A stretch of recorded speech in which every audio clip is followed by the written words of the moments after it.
যত রোগ দিয়েছেন সমস্ত রোগের ঔষধ দিয়েছেন তিনটা খাদ্যের মধ্যে। একটু ওষুধগুলো জেনে নেন সবাই।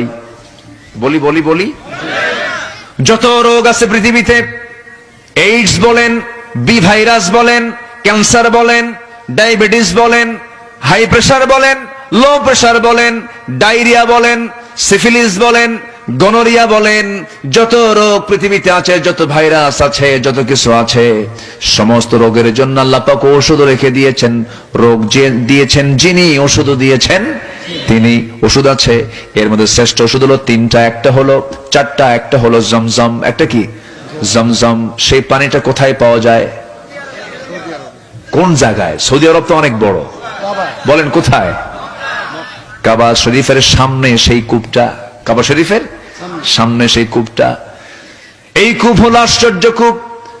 দুনিয়ার সমস্ত পানির ভিতরে কম বেশি জীবাণু পাওয়া যায়, কিন্তু জমজম কূপের পানিটা এমন ফ্রেশ পানি, মিনারেল ওয়াটার ফেল। পৃথিবীর সমস্ত পানিগুলো ফেল। এমন পানি এটা আল্লাহ রাব্বুল আলামিন দিয়েছেন, এই পানি পান করলে শুধু তৃষ্ণা নিবারণ হয় না, ক্ষুধাও নিবারণ হয়ে যায়। জমজম কূপের পানি, সব পানি বসে বসে পান করতে হয়, কিন্তু এই পানিটা দাঁড়ায় দাঁড়ায় পান করতে হয়। আল্লাহুম্মা ইন্নী আসআলুকা ইলমান নাফিআ ওয়া রিজকান ওয়াসিআ ওয়া শিফাআন মিন কুল্লি দাইন। এই দোয়া পড়ে পড়ে রাসূল দাঁড়িয়ে দাঁড়িয়ে পান করেছেন জমজম কূপের পানি। আল্লাহ সবাইকে জমজমের পাশে গিয়ে পানি পান করার তৌফিক দাও। জোরে বলি আমিন। নাম্বার 2 হলো আজওয়া। আজওয়া একটা খেজুর আছে, যেই খেজুরটা রাসূল খুব পছন্দ করতেন। আজওয়ার চাইতে বড় বড় খেজুর পাওয়া যায়, আম্বর, মারিয়াম, এরকম বড় বড় খেজুর পাওয়া যায়। অনেক দামি দামি, অনেক স্বাদের খেজুর পাওয়া যায়, কিন্তু এটা বড়ের মতো ছোট্ট ছোট্ট আজওয়া খেজুর। রাসূল এটাকে খুব পছন্দ করতেন। বেশি মিষ্টিও লাগে না, এটা বেশি মিষ্টিও কম। কিন্তু এই আজওয়া খেজুরের ব্যাপারে রাসূল বলেছেন, যদি কোনো বান্দা প্রত্যেক সকালবেলা 7টা করে খেজুর এটা খেতে পারে খালি পেটে, পরপর 7 দিন যদি খায় 49 খেজুর খেলে পরে একমাত্র মৃত্যু, রোগ ছাড়া সকল প্রকার অনিষ্ট হতে গেলে আল্লাহ রাব্বুল আলামিন তাকে বাঁচায়া দেন। ওষুধ আছে না নাই? আচ্ছা। এরপর আল্লাহ রাব্বুল আলামিন রাসূলকে জানিয়ে দিয়েছেন কালো জিরা। কি কালো জিরা? এমন একটা ওষুধের নাম। এই কালো জিরা পান করলে, কালো জিরা খেলে পরে সব ধরনের রোগ আল্লাহ পাক এর মধ্যে রোগের ওষুধ রেখে দিয়েছেন।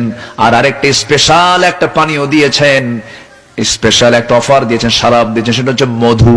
এই মধুটা দুনিয়াতেও খাবো আমরা, জান্নাতেও খাবো আমরা। জোরে বলি ইনশাআল্লাহ।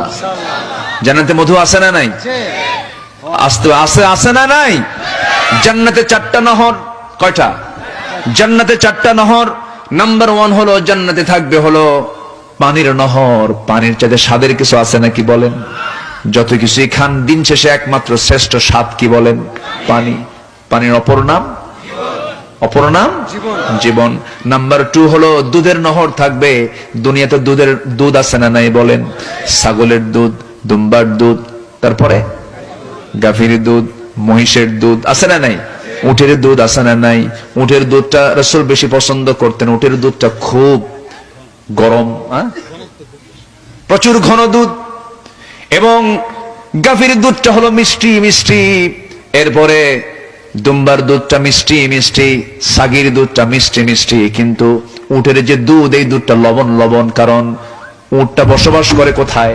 হ্যাঁ, উটনির দুধ। হ্যাঁ, উটনির দুধটা একটু লবণ। উটনির দুধটাকে বলেন তো লবণ। মরু অঞ্চলে বসবাস করে, পানি নাই, অথচ তার কোনো পানির অভাব নাই। আল্লাহু আকবার বলেন। 15 দিন পর্যন্ত সে তার পানি রিজার্ভ করে আল্লাহ তাআলা আলাদা একটা স্টমাক, আলাদা একটা গুডাউন তার পেটের মধ্যে রেখে দিয়েছেন।